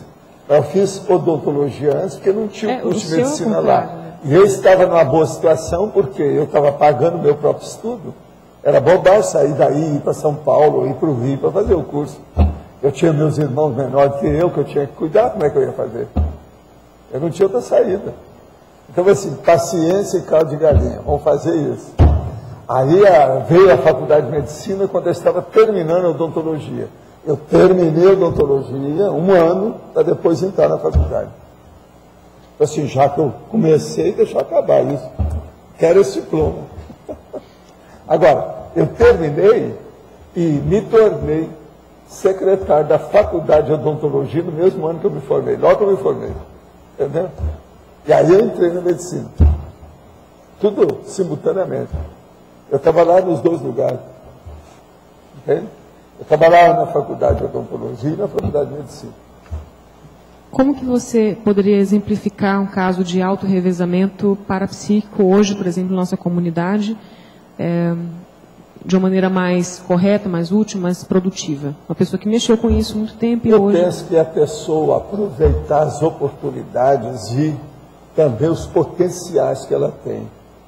Hoje nós já temos mais noção de tudo isso e também a vida está mais fácil em certas áreas. Se você se organizar, a vida hoje não pode nem comparar como era em 1950. Não dá para comparar mais. Tudo é melhor hoje. Está tudo mais na mão da pessoa. Agora, a pessoa tem que saber se organizar. Porque senão, ela é envolvida pelas bobagens. Não estou falando só tóxico, não. É perda de tempo. É muita conversa jogada fora. E conversa jogada fora hoje que não é só falando, não. É escrevendo, e-mail, chat, internet. É muita perda de tempo. computador. Tudo isso, você sabe, é game, né? É jogo, né? As pessoas perdem muita oportunidade. O que eu vejo é essa, uma pessoa que quer acertar as coisas, que seja organizada, que queira disciplinar a vida hoje é muito melhor do que era, não dá para comparar nada. É muito melhor hoje. Agora tem que saber mexer com isso. Então, todo esse processo de auto-revezamento fica muito mais claro. Eu não estou falando até da conscienciologia, não, estou falando de modo geral. A era da supercomunicação que nós vivemos, a facilidade da globalização que trouxe tudo isso. E outra coisa, as ideias tudo mais fáceis que a gente tem.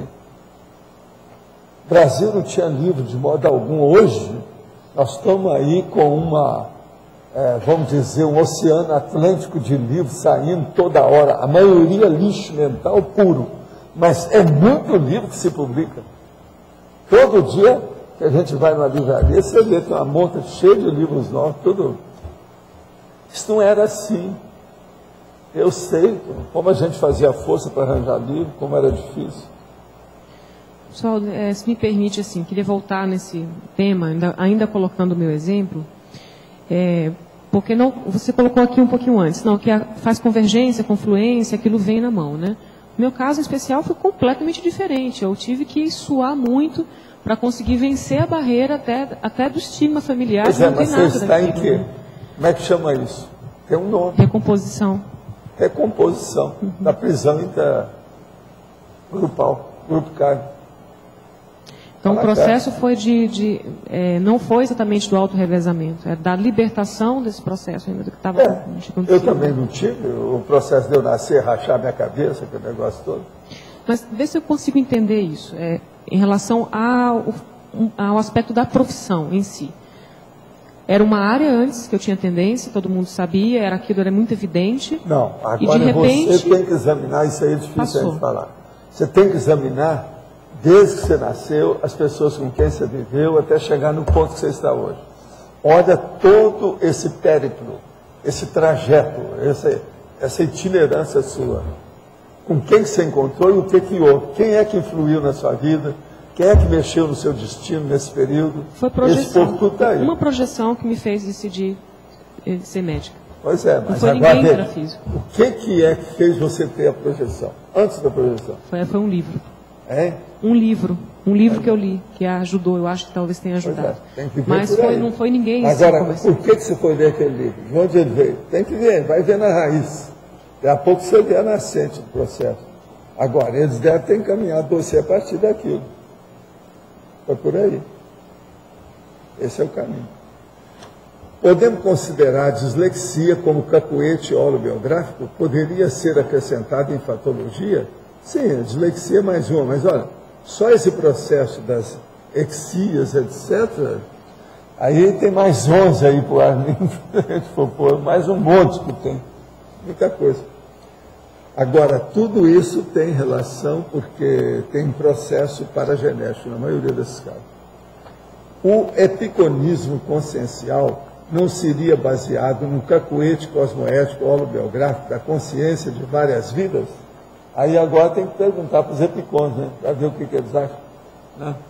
Tem que saber deles. Agora, alguns devem ser, né? Isso aqui que ele está falando. É o epicentro consciencial. Então, às vezes, é um cacoete cosmoético ou holobiográfico da consciência de várias vidas. Se ela fez coisa boa antes, né? Agora é hora de repetir. E repetir para nós aqui, que nós estamos querendo, a gente está cobrando, nós vamos dar um jeito. Está na hora. É o caminho. Né? Quem é que está com o microfone? Tem alguém? Agora, ó, examinem bem a reniciologia também, que faz pensar que anacronismo, andaime consciencial. Ó, o andaime tem muita relação com esse negócio de capoeira. Antepassado de si mesmo, a gente já falou aí. Autoevocação, autoexpressão, autorrevezamento multiexistencial, bagagem pré-ressomática, continuismo consciencial, fechadismo consciencial, fenomenologia holossomática, mesmex e fechadismo consciencial é a mesma coisa no caso. Mudança de ego é o que a gente precisa. Profissão herdada é onde a pessoa entra na família nuclear. Retropensenidade, sinal de alerta. Você teve sinal de alerta. Seu caso lá foi esse, né? A base dela. Então, veja, isso tudo aqui ó, tem sua relação. Aqui tem verbetes nosográficos, homeostático e tem neutro. Tudo para a pessoa ver como é que é. Agora, Valdo, aqui. Você fez um comentário um dia da questão da mudança de bloco profissional ou de linha evolutiva entre uma vida e outra, assim, ao longo das CRS, né? Isso seria uma estratégia evolutiva, profilática em relação a cacoetes holobiográficos, nosográficos? Quando a pessoa muda o interesse, a profissão, a ocupação dela, ela muda uma opção de tendência que ela tem, né? Que aquilo exige outras companhias, outro ambiente, outros procedimentos profissionais especializados. Aquilo então muda a reação pessoal. Isso aí ajuda. Uma pessoa, por exemplo, fica só numa linha, precisa dessa linha ser muito boa para ela se manter bem. Por exemplo, eu posso dizer para vocês, entre na linha da interassistencialidade daqui para frente, por exemplo, da TENEPS. Vocês só vão ganhar com isso, não vão perder. Mas veja, antes é difícil. Porque qualquer coisa que você vai fazer, às vezes, tem um desvio. Né? E a manutenção numa profissão também, né? Agora, deve piorar isso. Essa manutenção exige mais autoconsciência da repetição, da persistência, da constância. Entende? Que é o problema o homo sapo, né? Que é determinado. Essa determinação, a gente custa adquirir isso. Uma das coisas mais difíceis que tem é a determinação. Observe. A gente mesmo hoje é difícil. É duro, não é fácil. Tem uma pessoa que há pouco tempo, faz alguns meses, veio falar para mim, Valdo, eu estou seguindo tudo que você falou, mas às vezes me dá uma preguiça de estudar. E a pessoa não estava acostumada de modo algum a estudar. A hora que ela chega, eu falo, o seu caso é estudar. Você é burra, burraldo e burril. Tem que dar um jeito aí, vamos dar um jeito nisso aí. Tem que melhorar. Aí a pessoa começou, passaram uns meses, ela chegou aqui para mim e falou assim, só nós dois. Ela viu para você, mas de vez em quando me dá uma preguiça de estudar. Eu falei assim, você precisa incentivar o seu próprio estudo. Tem que pôr molho nisso, um recheio. Por quê? Não pode ter isso. Porque a pessoa, ela tem que ficar ávida para pegar o trabalho, para ela poder estudar, para ler, para escrever, para redigir alguma coisa, para digitar. E isso aí é a automotivação natural do trabalho. Aí eu fui estudar com ele para ver o que era. Mas ele ainda estava pensando umas coisas que precisava resolver, problema afetivo e tal, isso aí é um problema. A pessoa chega lá, daí a pouco ele começa a pensar na Ângela, pronto, como é que fica? Só tem a fisionomia da Ângela. Olha para o papel e vê a cara da Ângela. Olha para a parede e vê a Ângela sorrindo para ele. É um problemão isso aí. Quando a paixão está nesse nível, está danado. Virou bicho, não tem jeito. Então, essas coisas todas a gente tem que notar na vida. Waldo. Você comentou a dificuldade de adquirir essa condição da determinação, né, da autodeterminação. O que pode ser feito para adquirir isso?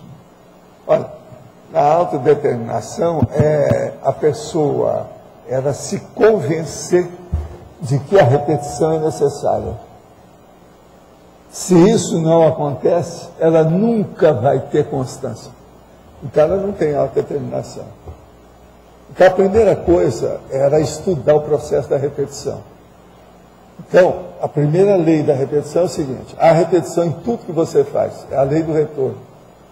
Ela é onipresente. Em qualquer lugar que você for, você tem coisa para você repetir.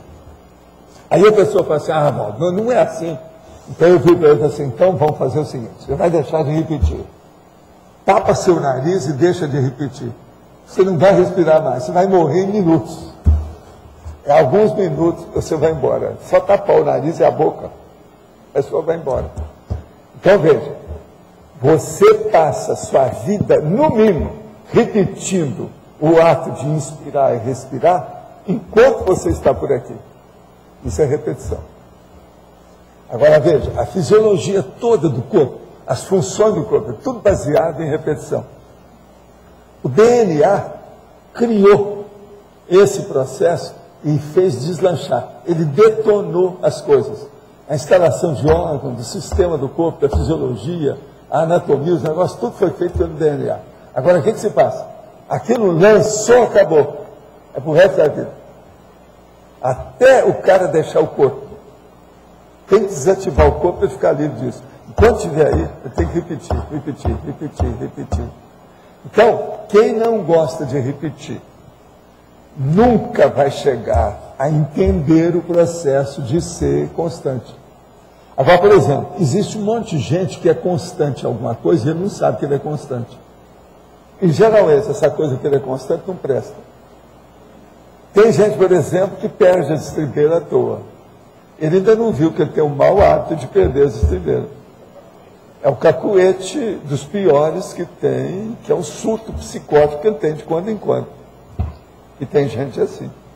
É aquilo do homem que a moça vem, derramou café na roupa dele, e ele subiu pelas paredes, quase está mandando pôr a menina na rua que trabalha lá para ele.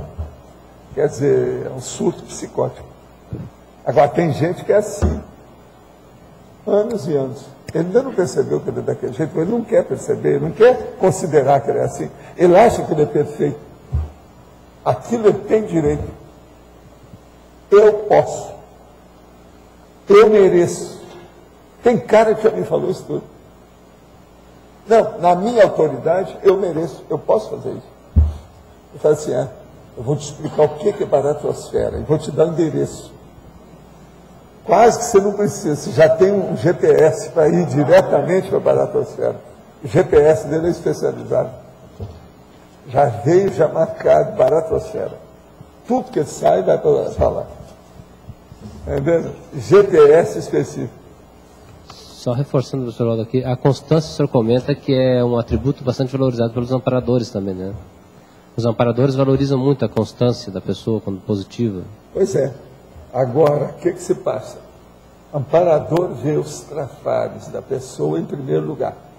Depois ele analisa os trafores. E ele vê como é que ele faz para equilibrar uma coisa com outra, se ele entra no meio. Para ver se inspira a pessoa. Às vezes não tem jeito. A parte dos trafares está bloqueando tudo, não deixa chegar nada. Então, é um problema. Aí vem o assediador, deita e rola, né? Está para ele. O ambiente é dele. Então, isso é um problema. Mas a constância em si, ela é um trafor, né? Na maioria das vezes. E ele é utilizado para que a consciência possa executar as suas funções da ProEx, etc., intrafisicamente também. Né? Agora, ó, amparador, ele faz o que pode, né? Tira a minhoca do cimento para ajudar as pessoas. Faz um esforço danado. O problema é a gente desconfiar para preparar, para ficar melhor, né? Mais fácil. O acesso a você. A gente permitiu o acesso do amparador. Agora, eu às vezes fico pensando, essa noite, por exemplo, trabalhando com esse negócio aí, desses mega assediadores, eu fico pensando, dá pena, né? Como há consciências perturbadas, o nível de perturbação que tem essas consciências. Agora, vê, só a energia da pessoa quando chega perto da gente é uma catástrofe aquilo. É um tsunami negativo, brabo, terrível. Hoje, eu trabalhei com 4 lugares diferentes. Eu tive que parar com o meu serviço, tudo. Agora, o negócio começou, era mais ou menos 3h37. Eu olhei no relógio, olha, foi. Agora, é a minha sinalética das melhores que tem, que é uma verdadeira campainha que eu tenho do direito, sabe? Uma campainha mesmo, altíssima, que dá... E muda tudo. Aí eu deixo, né? Eu abro todo, desço a ponte levadiça, o castelo é invadido, e eu vejo o que acontece. Aí eu começo a mexer com a energia, para ver. Agora, o primeiro que apareceu, a gente não conseguiu tirar. Demorou um pouco, ele voltou, a nova remetida, aí eles levaram. Depois veio um mega assediador, que era uma mulher. Mas muito alterada demais. Agora, mesmo estilo. Aquele barulho e tal. Agora, ó, faz meses. A última vez que eu tive um negócio desse, eu falei aqui para vocês. Você lembra? Isso não faz meses, isso? Faz alguns meses. Agora, eu comecei a pensar, será que tem algum curso, alguma coisa? Eu não estou sabendo o que é, mas está um danado da vida. Mas eu notei que está danado da vida, tem tudo quanto é. O que aparecer na frente, ele está contra. Pode ser que sejam esses desse processo aí da Itaipu. Deve ser alguma coisa nisso. Né? É porque eles pegam isso para fazer acidente, né? Para pegar energia. O acidente pega o outro. Entende? Às vezes pode ter sido isso aí. Agora, pode ter sido porque o negócio foi bem antes, né? Eu fui trabalhar às 3 horas, é bem possível isso aí. Professor. Agora, eu não tenho nenhuma consequência disso, nenhum efeito negativo em cima de mim. Não tem nada. Você está entendendo? Então, por isso que é que eu falo que dá pena uma pessoa que é frágil, esses caras aparecer com essa força toda, esse tsunami, é que dá pena. O que nós temos nesse final de semana é a primeira prova da reaprendência. É a única coisa que a gente tem no final de semana de curso. Eu não gostei que as coisas fossem daqui, não. Porque hoje tem também uma reunião muito séria à noite dos EPICONs. Isso. E tem com 5 baias dos EPICONs. Eu acho que o negócio é esse com 5 baias dos EPICONs também no final de semana. Gente, 10 estados que ficaram fora do ar, é isso? 10 é muita coisa. Há muito tempo que não acontece isso. O nome é apagão, não é isso? Apagão. São Paulo. Vem cá, mas a capital toda, será que ficou às escuras 3 horas? Ixi, então houve muito crime, muita coisa. 3 horas dá muito roubo, dá muito assalto. Hein? Vocês viram televisão para isso? Agora, ó. Um assassinato. A moça agora, eu foi sou mais vivo do que vocês estão pensando. Nasci em Minas, né? Estou desconfiado. A moça deu a hora que eu trabalhei com esses 4, e comecei a pensar, não, o negócio aí é universal, é coisa grande. Então, chega lá uma certa hora e fala assim, agora está na hora de ligar a televisão. Eu falei assim, não vou ligar. Não quero saber o que houve, por enquanto. Vamos ver o que é que deu. Eu não quis entrar, porque desconfiei que tivesse havido alguma coisa. Não quero ver, deixa para lá. Continuei trabalhando. Porque às vezes eu vejo o Jornal das 10, que é antes do meu almoço. Está vendo? Hoje eu nem quis, não liguei nada, não fiz nada disso. Nada disso. Agora, você veja a minha desconfiança, eu estava certo. Estava certo. Porque você sabe, você vai ver essas coisas, você entra naquilo, o serviço todo descamba, vai para o outro lado. E eu atendi esse povo todo e fiz um verbete inteiro, não teve nada. Não houve nenhuma amostra, nenhuma alteração na minha rotina útil. Não, só ia comentar que hoje de manhã eu vi que em São Paulo, uma moça que trabalhava na Paulista, que estava de carro, deu carona para uma colega que não tinha carro, não tinha como chegar em casa. Na porta do prédio, quando ela foi deixar a amiga, ela foi assaltada e baleada. Dessomou. Então foi um dos casos ruins do apagão. Do apagão. Apagão é um perigo. Soval. Agora, preciso te notar, dia 11 de 11, é meu dia, né? 11 é meu, né? Agora, 11 de 11, mas é preciso ver o seguinte, daqui 9 meses, o que vai ter, né? É o chamado boom. É o baby boom. tá entendendo? Sei lá se não houve. Isso foi à noite, né? Porque o processo é o seguinte, quando há o apagão desse jeito, são várias horas, mesmo depois que vem a luz, porque a pessoa vai dormir, etc. Porque não tem mais nada para fazer em casa, eles não têm motor gerador, igual que eu tenho. Então a coisa é diferente. Agora, você vê, eu ainda estou no feudalismo, né? Não, eu estou no feudalismo, eu estou comendo manga quando eu quero, comendo broa de milho quando eu quero. Isso é feudalismo. É uma riqueza. Riqueza moderna, mas é. Então, eu não posso dizer que eu não esteja ainda no feudalismo. Eu acho que ainda estou. Minha casa tem motor gerador, nem a sua não tem, João. Todas essas coisas. Outra coisa, pertinho da minha. Vizinho. Quer dizer, eu sou do feudalismo. Alguma coisa está acontecendo isso aí. O João vai fazer um gato lá para ter. Agora, interessante, na Globo News, eles estavam falando sobre Foz do Iguaçu, né? Aí a repórter estava colocando que isso não teve relação com Foz, porque não teve problema aqui. O problema foi daqui para lá, algum local. Porque São Paulo ficou sem luz. Agora, foi vento. Isso aí, às vezes, é vento.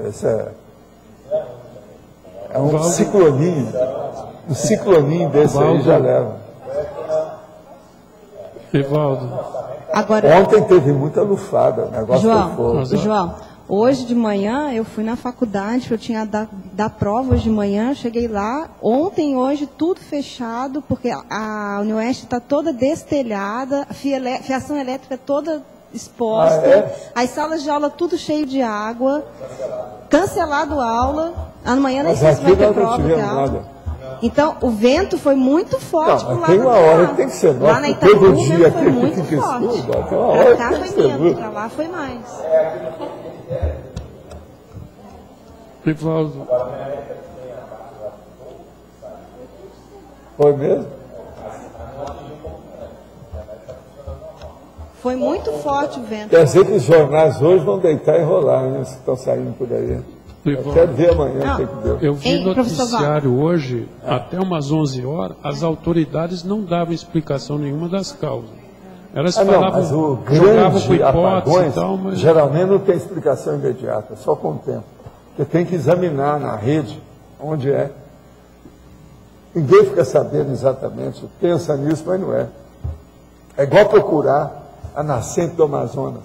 É sempre problemático. Tem que andar muito, é um processo geopolítico. É um processo geográfico, né? Pratico a TENEPS desde novembro de 2007 e continuo com bloqueios para psique e energética. Quer dizer, então, que são 2 anos, não é isso? O EPICOM do recente SCP-2 me esclareceu serem os mesmos decorrentes dos meus medos. Poderia continuar com a aplicação da técnica assim mesmo? Sim. Agora, seria bom você estudar alguma coisa sobre medo e acabar com isso. Se o seu processo é medo, medo é uma coisa terrível, em matéria de parapsiquismo. Bloqueia tudo, cria problema, dá assédio. A pior coisa que uma pessoa pode ter é a reação do medo, na questão de parapsiquismo. De modo que seria bom você estudar isso para melhorar sua TENEPS. Olha bem, tudo que diz respeito como você ficar intrépida, corajosa, né? É o jeito, se fortalecer do ponto de vista da coragem. Na última semana, incluindo ontem e hoje, eu me despertei 3 vezes sentindo uma espécie de banho de energia que traz sensação agradável. Comprovo na hora que não se trata de dormência do sono. Hoje, nesse momento, percebi como se estivesse sendo abraçado durante o banho. Gostaria que o professor comentasse isso. É um homem. Foi abraçado durante o banho. Tá certo? Não, estou só chamando a atenção. Não é o caso da Isaurinha, debaixo do chuveiro. É outra coisa, é um homem. Então é diferente. Agora, olha, o caso aí é o seguinte, você deve estar tendo assistência por alguma coisa. Seria bom examinar o que você está fazendo de bom, né, ultimamente, que é o contrário do apagão. Ele está acendendo a luz aí de algum modo, ele não sabe o quê. Precisa examinar o quê? Não é isso? Se devia o que é isso, né? Agora veja, nós estamos caminhando para o Natal. É a melhor fase do ano, que o povo acha que é a fase de dar presente, de alegria, de comemoração. E eles arranjam um apagão desse, isso aí está mal contado, esse negócio, está um pouco extemporâneo, está fora de época. Não é isso? É que é isso. Porque o povo já está com Papai Noel nas lojas, aquele negócio todo, que é novembro, né? Hoje é dia 11, já está na hora mesmo, o negócio é mais sério que a gente pensa. Agora, vamos ver então o que é a verdadeira causa desse negócio. Agora, os problemas quase sempre são técnicos, né? Obsolescência de material, junto com as intempéries, não é isso? A maior parte desses problemas são esses. Às vezes, são até postos que não estão bem, ficaram envelhecidos, aconteceu alguma coisa. Não, teve gente que falou que no Paraguai está escuro. O Paraguai ficou todo apagado. Foi o país inteiro, pegou o país inteiro.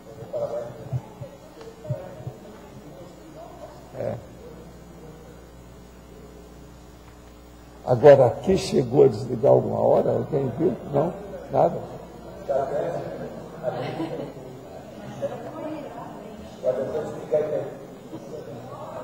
Eu fui dormir às 9h30. Foi antes disso.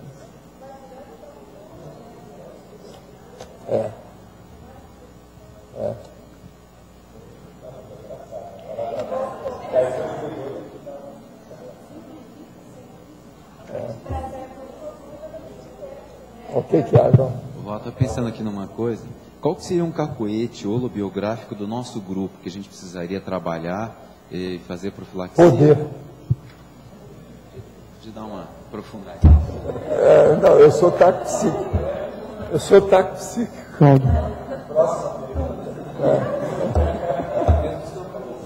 Não, mas agora, vamos pensar, João, tem lógica? Observe, tudo é um processo de poder. Você que estava lá estudando os negócios com esse povo todo, todos os problemas é por causa de poder. O que a Carla está estudando, tudo é problema de poder. Presta atenção. O problema todo é poder. As maiores notícias criminosas ou criminais que tem aí de dolo ou qualquer coisa de ilícito, tudo deriva de poder. Os problemas das autocorrupções da política, tudo deriva do poder político. Outra coisa, não existe política sem poder. Então, qual o maior problema nosso? É a falta ainda de politização cosmoética, que é a democracia. Por exemplo, se essas pessoas, nossos amigos aqui, nós, tivéssemos mais politização, do ponto de vista cosmoético, evolutivo, da inteligência evolutiva, com maior discernimento, a gente teria mais, vamos dizer, habilidade para movimentar o poder que vem para as nossas mãos. Que é esse que cria o problema. Agora, então, é a política. Lá no fundo, quando eu falo poder, eu estou falando política.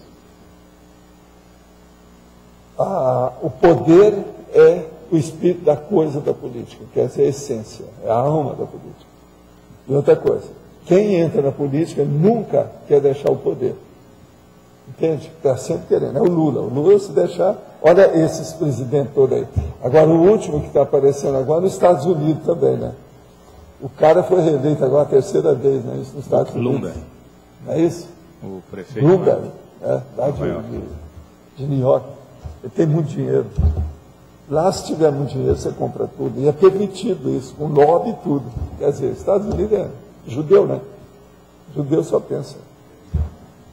Waldo. O que é? Você podia falar um pouco mais sobre essa politização cosmoética? O que é isso? O que significa isso? A politização cosmoética é a gente levar para a democracia pura. É fazer a mega fraternidade funcionar. É nós vivenciarmos o CPC e o CGC. Quer dizer, o Código Grupal de Cosmoética em alto nível. É a pessoa não abusar do poder que ela detém. Agora, você vai ver como é que é importante a democracia pura, e isso tudo que nós estamos falando, e que o próprio Vasconcelos falou, que é o problema de organizar, articular o poder de modo tal que ele seja frutífero, ele seja utilitarista para todos, indiscriminadamente, de uma maneira democrática. Agora, a hora que o poder ele desvia para algum problema pessoal, que é o problema da ditadura, a autocracia, o totalitarismo, tudo dá para trás, piora tudo. Então o problema nosso é caminhar para a democracia pura. Eu não vejo outra saída para a gente, não. Esse é o caminho. É a saída. Agora, tudo nosso encaixa na democracia pura. E a democracia pura encaixa em tudo que seja positivo da conscienciologia mesmo. A coisa mais séria. Uma coisa, ela é totalmente, vamos dizer, interativa. Ela permite essa interação. Professor Valdo, quando o senhor fala em democracia pura, o senhor se refere também à democracia direta, sem necessidade de representantes, aproveitando a tecnologia? Não, e acabar com o processo da representatividade. Agora, a gente faz por aclamação, por sorteio, alguma coisa nesse sentido, mas expõe a pessoa. E outra coisa, 1 ano só para todo mundo. Depois tem que fazer tudo de novo. Agora, um mandato de 1 ano. Isso aqui é o ideal. Agora, o pior que nós temos aqui, toda essa corrupção que tem, Mensalão, Lula, PP, essa coisa toda, por causa dos partidos. Tem que acabar com o partido. Partido é burrice. Nós temos que ter o processo da representação, mas através da aclamação. Isso é outra coisa. Então, aquilo ali a pessoa vai mostrar os atributos que ela tem, se ela tem um bom currículo, se está de acordo, e a gente vai escolher, todo mundo escolhe. Agora, isso é um petit comitê até chegar no grandão, todo mundo, depende do que é. E nesse ambiente o senhor acha que aumenta a cosmoética? Isso é a cosmoética. É a cosmoética. Isso aí é o jeito, é dos males o menor. Agora, o que se passa? Se fizer isso com o tempo, cria o hábito. Primeiro tem que criar o hábito, um petit comitê, né? Assim, regional, pessoal, etc., uma província, um condado, alguma coisa, e aquilo vai se estendendo. Cidade, estado, país, continente, o mundo. Agora, eu acho que esse é o caminho do Estado mundial. Eu não sei quanto tempo, né? Eu falo essas coisas todas e falo assim, ó, isso tudo por enquanto é teoria, a gente tem que trabalhar. Agora, nós queremos implantar isso aqui na Cognópolis. A Cognópolis foi feita para isso. Então, agora nós já temos um que já está com a boa cabeça, que é esse Vasconcelos, ele não é bobo. Ele viu o alcance que nós temos aqui. E tem outros mais, por exemplo, o próprio Juarez, doutor Juarez Freitas também, ele entende o processo de administração. Então nós temos que pegar essas cabeças todas para nos ajudar, para a gente poder fazer a implantação aqui como um exemplo pequeno. Agora, isso eu falo desde que nós viemos para cá. O ano que vem vão fazer 15 anos que eu falei isso aqui em Fora. Eu falei em 95. Ano que vem dá 15 anos. Agora, eu penso que isso tudo é possível, porque isso já existiu em umas 8 épocas e períodos diferentes da história humana, residualmente, em certos lugares. Alguma coisa disso funcionou. Agora, o problema nosso tem que fazer isso que eu faço. Por que é que a gente dá abertura todo dia? Para ver se todo mundo debate o assunto, para ficar a coisa democrática. Agora, você observa que a gente já implantou o processo da democracia na própria abertura nossa. Tudo é feito na base de eleição, a gente não força nada com ninguém, escuta todo mundo, mas fala tudo na cara. Nós somos leais na coisa, mas também somos realistas. A gente é franco dentro dos processos que nós fazemos, que é debate. Agora, eu vejo que esse é o caminho. Agora, é muito difícil. Como é que você vai acabar com essa representatividade que está aí? Mas você veja, está tudo errado. Olha o Senado. Senado é um antro de víboras pestilentas. O negócio não é fácil. Tudo que eles pegam, qualquer coisa que você levantar lá dentro, tem corrupção. Tudo. E outra coisa, o povo não deixa, tudo Rottweiler. Pegaram o osso e não deixa, estão lá, grudados. Não abre mão de modo algum. E todos eles falaram, quando apareceu aquele Severino, que tinha coisa, que nada. O Sarney está do mesmo jeito, esse Renan Calheiros está do mesmo jeito, esse povo está do mesmo jeito. O Collor todo mundo já sabe, né? Mas Valdo. Esse é o óbvio. Né? O Valdo. Sim. Aqui não é. Eu não entendi bem aqui em remissologia, a profissão herdada. Eu queria saber o que eu quer não tô dizer. ouvindo nada aqui embaixo. Profissão herdada aqui em remissiologia. A profissão herdada, isso seria bom a gente dar o verbete. Depois você pega aí o verbete, tá certo? Profissão herdada, já tem. Tem na internet, tá certo? Agora, ó, se tiver qualquer problema, eu acho que tem aqui também. Aqui tem. Aqui eu tenho certeza que tem, porque aqui tem os 7 volumes. Entendeu? É bom você ler ele todo, para você entender que o negócio é grande, tá bom? Em culturologia, sobre os cacuetes culturais, o processo dos jogadores pode ser considerado cacuete também? E os enxadristas, o senhor conheceu algum? Com sim ou com siex?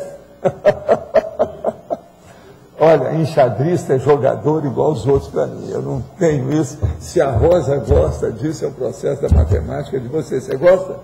Então tá ótimo. Porque eu não. Não sou favorável. Vocês não viram falar em xadrez aqui.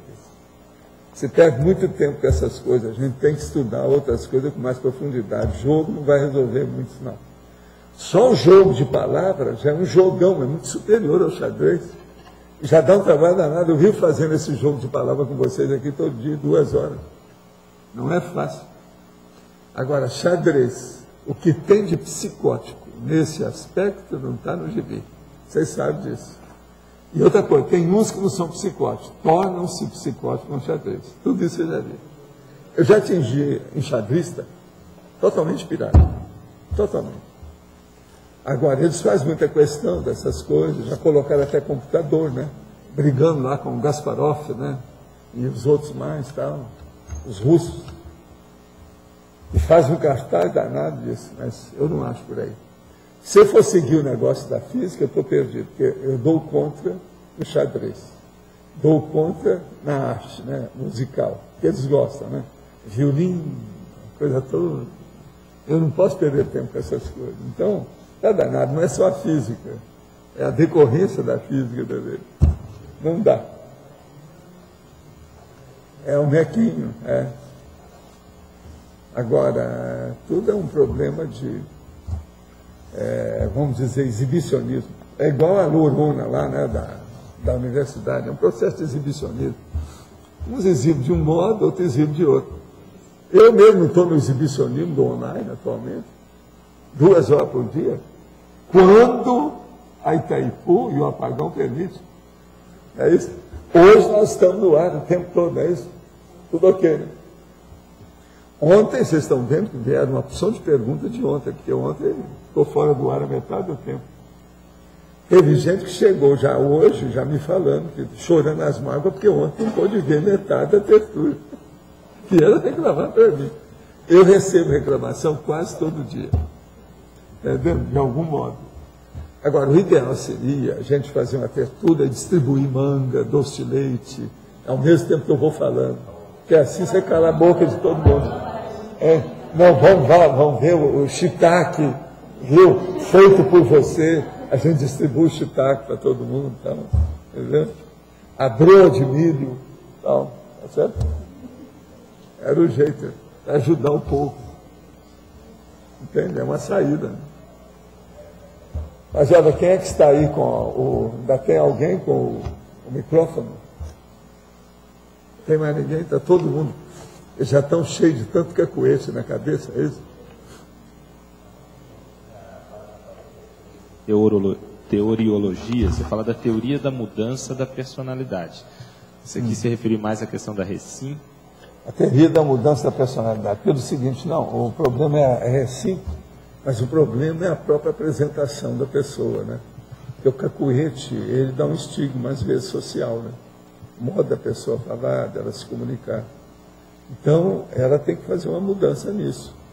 Então, essa teoria da mudança da personalidade é uma necessidade para a pessoa que tem cacuete. Vocês não acham? Que é um negócio... É o seguinte, a pessoa não consegue esconder aquilo. Entendeu como é que é? Ela não consegue. O cacuete mesmo, quando está instalado, aquilo é fixado, é um estigma. Aquilo que você falava do Zé Palestina que fazia o... Pois é, aquilo era o cacuete. Não é só isso. Ele abaixava a cabeça assim, ó. Aí ele falava. parecia que ele estava recebendo o santo. Você está entendendo? Não tinha nada disso, o cara era materialista. Agora, era um filósofo, né? Esse filósofo interior. Ele era jornalista, ele era dentista, ele se comunicava muito bem, escrevia muito bem. E outra coisa, eu conheci o Zezé Palestina, ele já tinha mais de 70 anos. Cabelo branquinho. Agora, todo investigado, ficava em pé, parecia um inglês. Mas ele precisava disso para poder raciocinar melhor?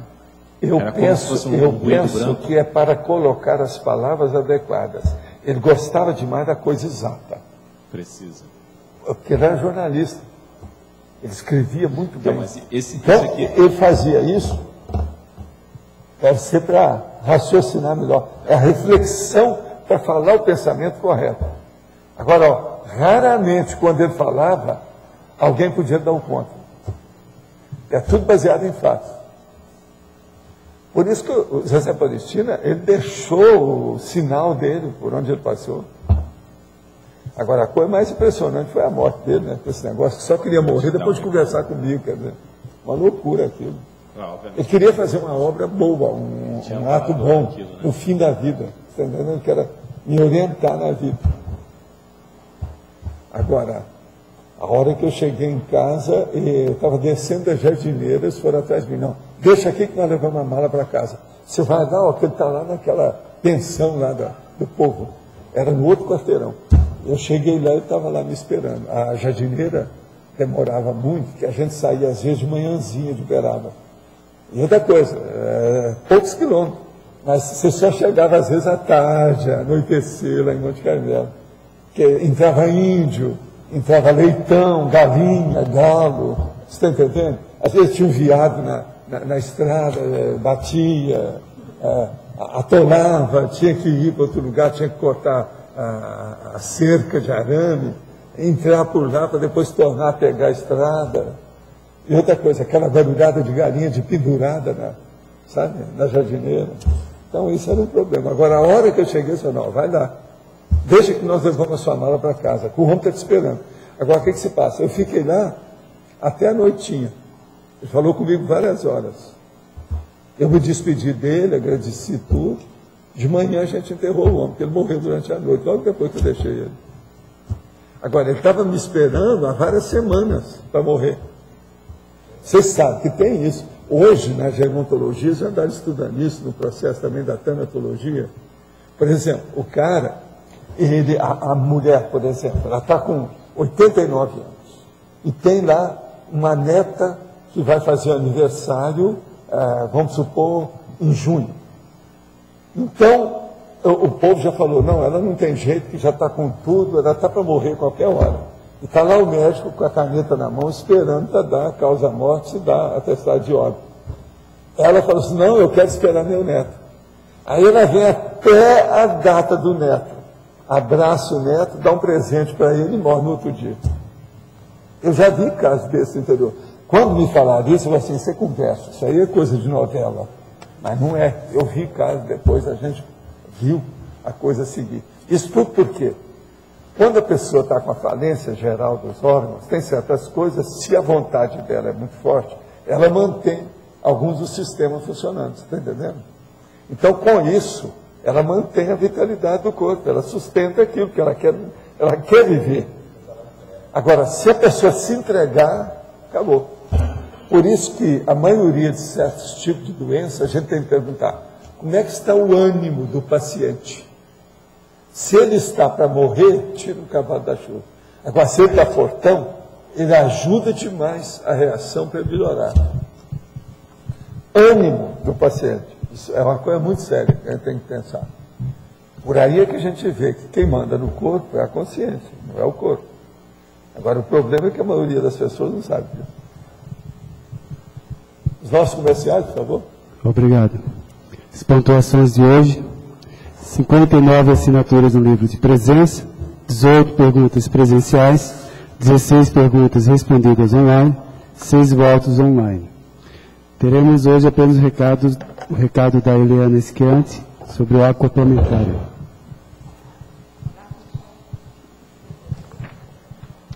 Olá, pessoal, boa tarde a todos. Estamos aqui, então, para convidá-los para participar do próximo acoplamentário que acontece na semana que vem, nos dias 20, 21 e 22 de novembro. O tema que nós estaremos abordando e debatendo será sobre a conviviologia. Nossos professores serão 2 professores jovens, o professor Frederico Ganem e o professor Felipe Mansur, que estarão intermediando o debate sobre a conviviologia. Para todos aqueles que querem, então, desenvolver o seu parapsiquismo, melhorar aí os seus processos de clarividência, né, e discutir o tema sobre convivência junto aos familiares, aos amigos, às pessoas que nos cercam, nós estaremos, então, debatendo nos dias 20, 21 e 22 de novembro. Para os teletertulianos que querem também mais informações a respeito desse curso, é só ligar para a recepção do CAEC, no 045 35 25 26 52. Nós aguardamos a todos vocês. Lembramos que o acoplamentário de dezembro, nós já estamos praticamente sem vagas. Então, se você ainda quer fazer um balanço bacana ainda este ano, vale a pena pegar este da próxima semana, ok? Aguardamos a todos. Obrigada. Para amanhã foi eleito o verbete Família Neologística, com 16 votos. Obrigado, uma boa tarde a todos.